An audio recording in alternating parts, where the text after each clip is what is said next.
Welcome to a cozy Christmas day in our home. We're keeping things simple, cutting down our tree, decorating minimally, baking cookies, and slowing down with our 4 boys as we talk about the traditions that matter most. Whether you're here for inspiration, new ideas, or just for the holiday vibe, I'm so glad you're here with us. Let's jump in. Every year for the past 7 years, we've made it a tradition to cut down our Christmas tree. Usually by getting a permit and heading into the local forest for a $5 tree. But this year we were tight on time and never really scouted out a good spot, so we headed to our local tree farm instead. And honestly, it was perfect. The farm is adorable, they do everything right. Tractor rides, a whole wall of hand saws, a hot cocoa and coffee bar, a big bonfire, and little shops filled with homemade wreaths and ornaments that were so cute. Say timber, timber! Woo!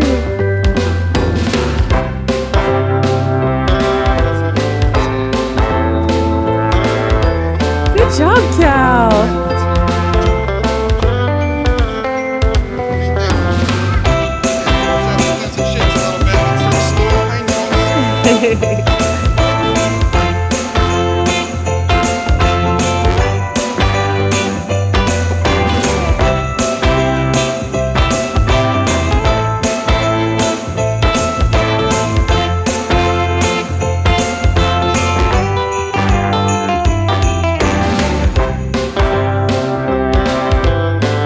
As you can probably tell from this footage, our boys were exhausted. We had just wrapped up hosting family for a few days, but even tired, they had a good time. And one of the best parts is that they bale your tree for you, so it actually fits in the car. Truly such a cozy, charming way to kick off the season.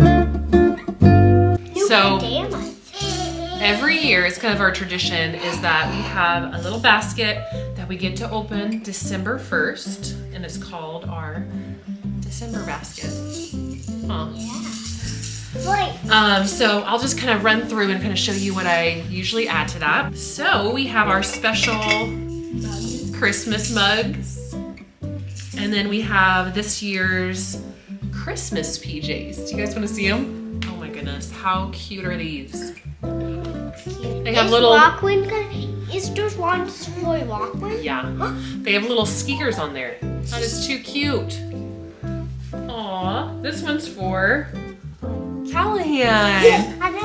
Yeah, that will be yours. We'll have to wash those first, okay? We also have this new, so I just add in a Christmas book every year just to kind of develop our library and have more Christmas books. And I picked one with an owl this year, which is Thatcher's favorite animal. And it's called the Christmas Owl. We'll have to read this later, okay guys? What do you think? Good? This is the devotional we've done the past couple years, which we really enjoy. So we'll see if we keep doing it, but you wanna see? Look, Cal. But we add that to the December basket too, because we'll start this in December. I also have this, it's a little coloring and activity book for Christmas. Coloring book?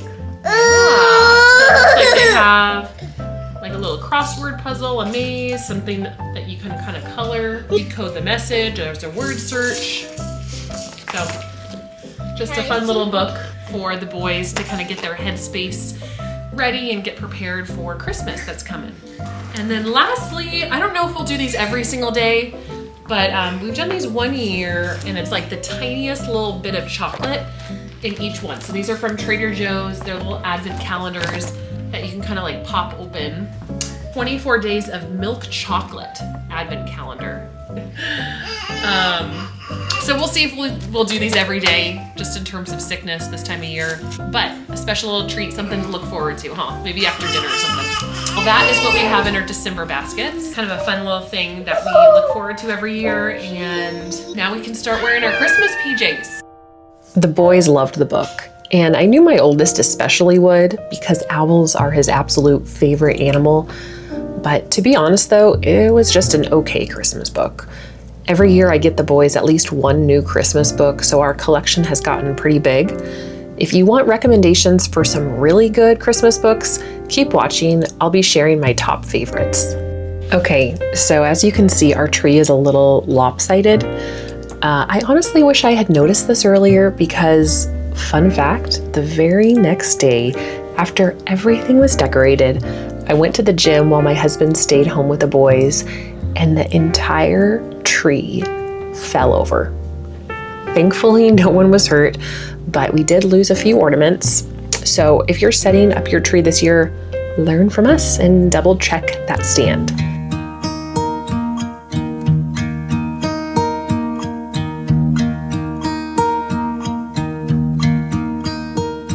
Should old acquaintance be forgot and never brought to mind? Should old acquaintance be forgot and days of old lang syne? For old lang syne, my dear, for old lang syne, we'll talk a cup of kindness yet for days of old lang syne. And here's a hand, my trusty friend, and here's a hand of thine. We'll talk a cup of kindness yet for old lang syne.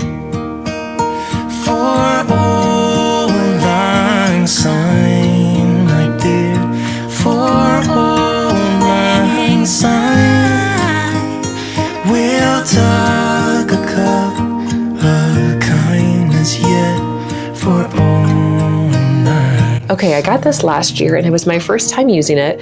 It's called Manger and Danger. It kind of reminds me of the whole elf on the shelf idea, but with a totally different purpose.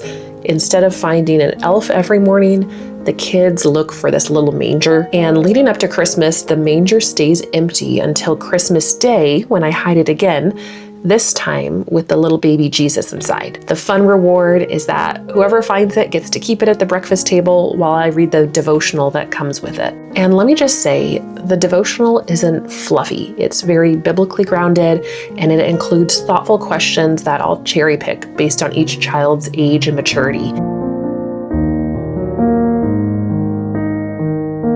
I don't know about you, but I love this time of year.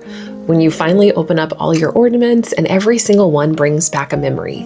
The homemade ones, the picture ones the boys made when they were littler, the ones from our first Christmas married, from vacations, from all the different seasons of life. And every year I get our family a new ornament that represents that year. This year it was a little rafting ornament because Kurt got a raft and took the boys out on the river all summer.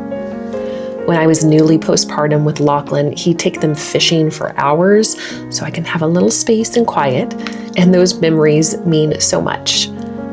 Other years, I've done a pineapple for our Hawaii trip, a little chainsaw because we cut down 2 trees in our yard and spent forever chopping wood. And I think I'll keep this tradition going until the boys get a little older and have their own hobbies and interests that make sense as ornaments. Kurt's mom actually did this for him growing up. She gave each kid a new ornament every year that reflected their year. My mom didn't do that, so when we first got married, our Christmas tree was basically all of Kurt's ornaments and none of mine. I called it the Kurt Shrine. Thankfully, after years of marriage and memories, it's a lot more balanced now.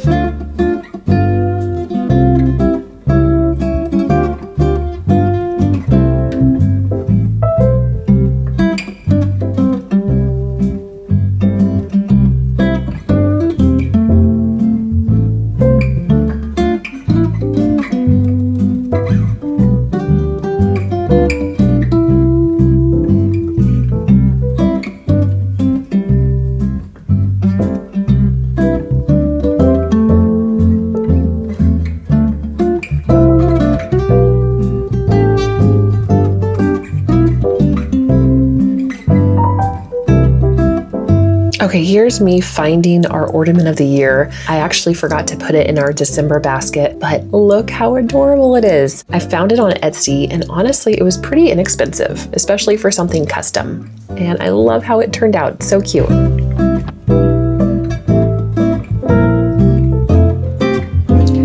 My mother-in-law got us these rustic nativity pieces our first Christmas together, and they become some of my favorite holiday treasures to pull out. What I love most is that they're metal, so if they ever fall, they won't shatter.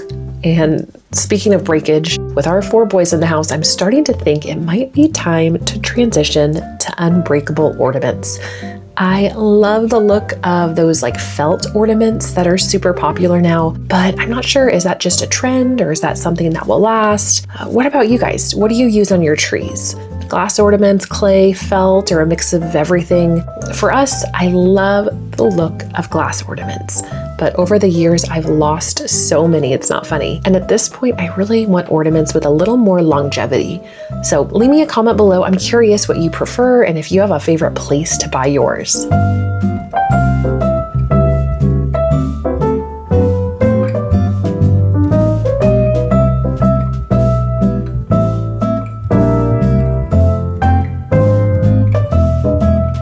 I'm curious, what do you guys do with all your Christmas cards? I've tried a few different things over the years, but I've landed on hanging a garland with a ribbon or a string and clothespinning the cards to it. Although this year it looked a little off, and then I realized why. I usually grab my garland from Costco, but this time I picked one up from Trader Joe's, and apparently theirs is a lot shorter. So good to know for next year. Also, here's a little sneak peek of our Christmas card this year. Ever since my youngest was a baby, people have said that he looks like Kevin from Home Alone. And apparently my husband got the same comments when he was little. So we had to do a funny Christmas card this year with the boys acting like Kevin and my husband and I as Harry and Marv in the background. I love the polished family portraits, but sometimes it's fun to mix it up and add a little joy and laughter. I love being able to bring down all our Christmas books from storage and put them in a little basket by the fireplace. It honestly feels like we're opening brand new books every year because it's been so long since we've read them together. If you guys are looking for good Christmas book recommendations, my 2 absolute favorites are Christmas Day in the Morning, which makes me cry every single time, and The Legend of the Candy Cane. I'm always looking out for new Christmas books too. So let me know if your family has any favorites you'd recommend. I would love to add a few more to our basket next year.